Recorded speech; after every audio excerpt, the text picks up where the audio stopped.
homes wanted to know, are the wheelchair brakes working? Are the walker brakes working? If the brakes aren't working, did you fill in a repair request in the vendor's book? Are there any hazards in the room? And then what are the instructions given to the resident in order to prevent further falls? You can indicate if the resident is unlikely to follow these instructions, because I know sometimes cognitively they can't.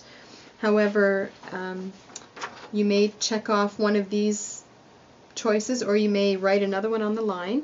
Also, instructions given to staff in order to prevent further falls. This may not be applicable if you didn't need to give any instructions to the staff or it was unrelated to a staffing issue.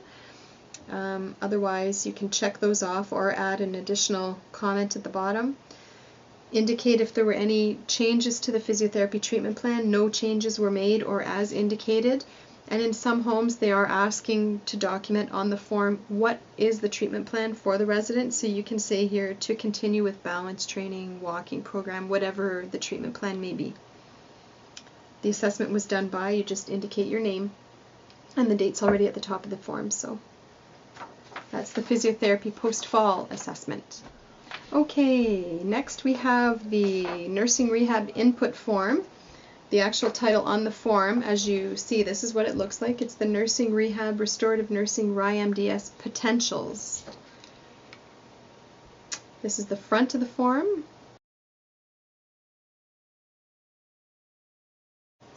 And the back of the form.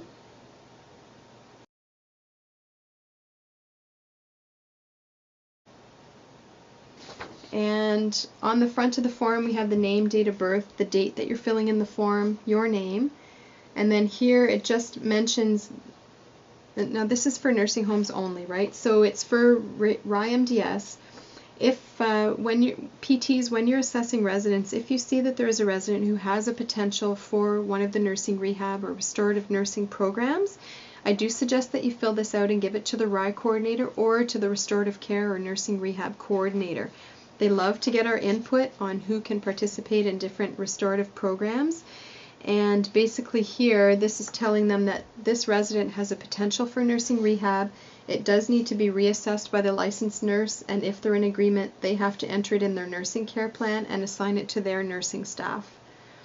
So the section from the RIMDS assessment is on the left here, P3A being passive range of motion, P3B active range of motion, P3C splinter brace assistance, P3D bed mobility, P3E transfers, F walking, G dressing or grooming, H eating or swallowing, I amputation prosthesis care, and P3J communication. Basically, if you take a look at the form for the range of motion, you can indicate what joint or joints you feel could benefit from range of motion from the nursing perspective, what frequency you suggest, and if there are any specific suggestions or precautions with respect to the range of motion. For range of motion, I think that in physio we would mostly do range of motion that has to do with stretching or into resistance, into pain, or if we need to do any tone reduction techniques for people who have neurological issues. However, if it's range of motion, say for somebody who has such advanced dementia that they don't move all day, they have no resistance, they're able to fully move all of their joints, but they just forget to do so, that would be somebody who would be very appropriate for a nursing rehab or restorative care range of motion program. There's no resistance, there's no tone, there's no pain, they just don't think to move. That would be a great candidate for the nursing range of motion. Splinter brace assistance, you can indicate where the splinter brace is to be applied, how often, and any suggestions or precautions.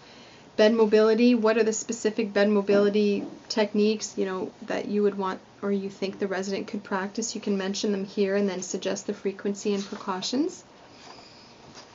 On the back side of the page, transfers, you can mention if it's bed to chair or chair to toilet or like wheelchair to toilet or whatever transfer you think might be a good idea for them to practice, and then suggest the frequency and precautions. For walking, walking is another one where there's a lot of potential for nursing walking programs or restorative walking programs. And what I tell the homes is, if a resident, most homes have no lift policies, which means they're not allowed to physically force themselves to help a resident, whether it be for lifting, transferring, or walking, or getting them to stand up for that matter. So if a resident is able to walk with supervision only, which is queuing, for example, or minimal assistance of one person, then they're very appropriate for a nursing restorative program for walking. In that case, I would fill out this form and let them know that there's that potential. If the resident needs moderate assistance of one, maximum assistance of one, or maximum assist of two, or even 2 + 1 person to follow with the chair, they should not be on a nursing walking program, in my opinion. That person needs so much physical assistance and special cueing from a physio point of view that they're better kept in a physio walking program. Later on, when they progress, if they progress and improve, then we can discharge them from physio, discharge them to the nursing program, and there's a form for that I'll be describing next.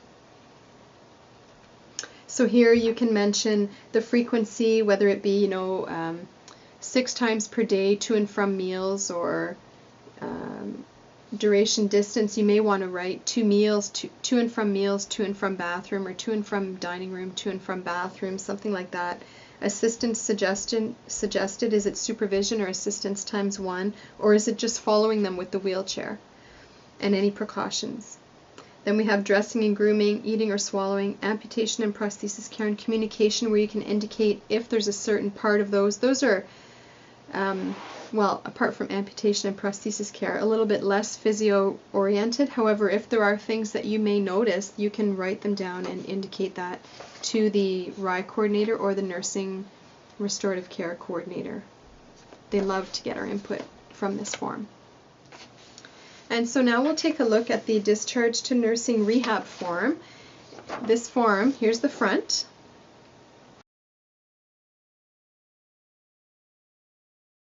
And the back.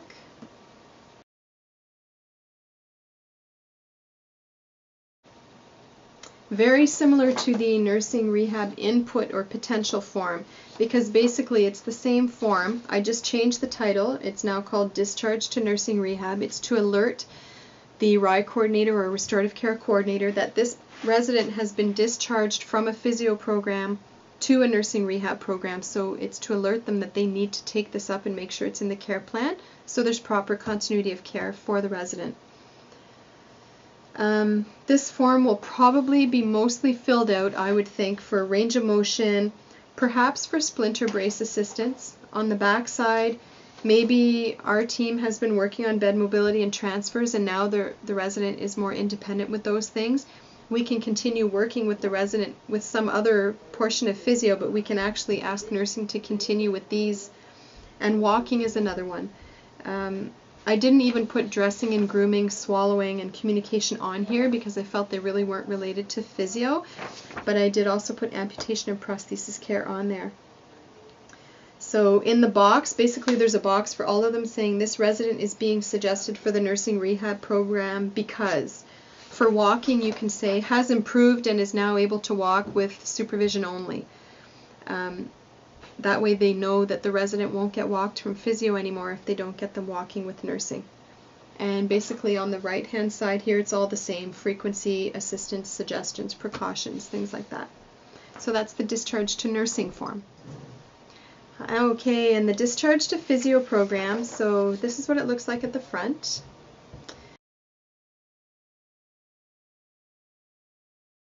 And basically it's the same as the discharge to nursing rehab form. However, I thought it would be equal and opposite to have the same form backwards. So if a resident is doing a nursing rehab program for walking, for example, and they've deteriorated enough that they actually need moderate maximum assistance of 1 or maximal or assistance of 2 people, nursing rehab can refer them back to physio using this discharge to physio program. They may not use this form. They may instead just use a referral and refer them back to physio, and that's fine. I just thought it would be nice to have the same form for the other way so that the ministry sees that there's a flow between physio and nursing rehab. So the form's actually pretty much all the same, except for it's now comments from nursing instead of physio, and it's the resident is being suggested for physio because instead of nursing. So that's the discharge to physio form. Okay, the next form you'll see in the PT binder is a Botox protocol, and this is a one-sided page, or one-sided form, yes. This is what it looks like.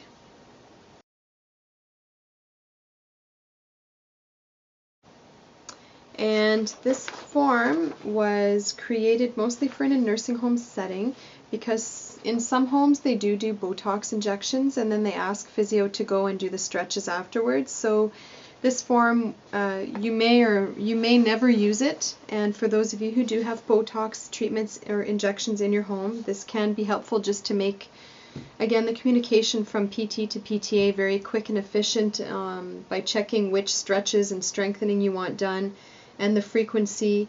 The protocol in the home for which this form was created was that they had to do these stretches and strengthening exercises 5 days a week for 4 weeks, and it was to start 2 weeks after the injections were applied. So if the protocol is different in your home based on the doctor who's doing the Botox injections, you can change that frequency at the bottom. Otherwise, you can use the form as it is. Okay, continuing along with the RYMDS documentation that we need.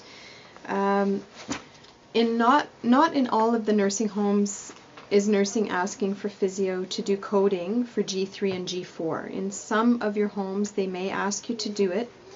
G3 is basically the sitting and standing balance test, and G4 is the range of motion, functional range of motion, and not all homes ask for it, like I said. So we have 3 different forms. The one form has just G3 on it, and this is what it looks like.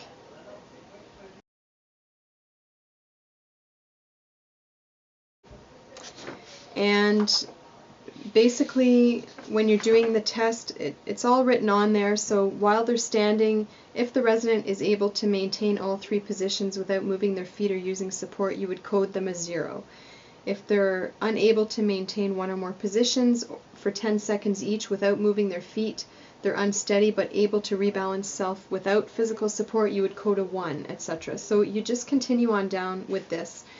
To know what the 3 positions are that they're asking for, the first one is with the feet off center, the second one is with the feet side by side as close as possible, and the third one is in tandem standing. So again, off center, side by side, and tandem heel to toe. Those are the 3 positions that they're talking about when they're looking at the standing balance. You can double check this in the RYMDS manual in your home, or check with the RY coordinator if you're not sure. For the sitting balance, basically they want to know, is the resident able to sit for 10 seconds without touching the back or sides of the chair? If they are, if they're able to sit up without touching the backs and sides like you and I, you would code them as 0 and on down the road. So again, this has a spot for 4 assessments on one side and 4 assessments on the other, so you can use the same sheet for 2 years. What I would suggest is, if you do have to code for balance for G3, again, you would write the date at the top. You can sign your initials at the bottom of the one that you're coding for. Submit this to the RY coordinator or to whoever has to enter the coding into the RYMDS assessment on the computer. In some homes the RY coordinator enters it. In some other homes they ask that our PTAs enter it or that we enter it. So whoever's entering it, submit it to them. They'll make a mark or cross it off or something to let you know that they've entered it, and then they can give it back to you so that you can refer to your previous codes to make it a little bit easier each quarter. The G4, which is the range of motion one, this is what it looks like.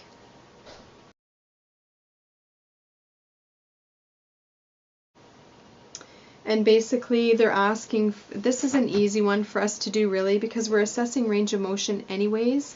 And so basically after we're done our range of motion assessment, we can just code very easily for this. So again, there's 4 assessments on the one side and room for 4 on the other. As in the G3 form, you've got name and date of birth at the top.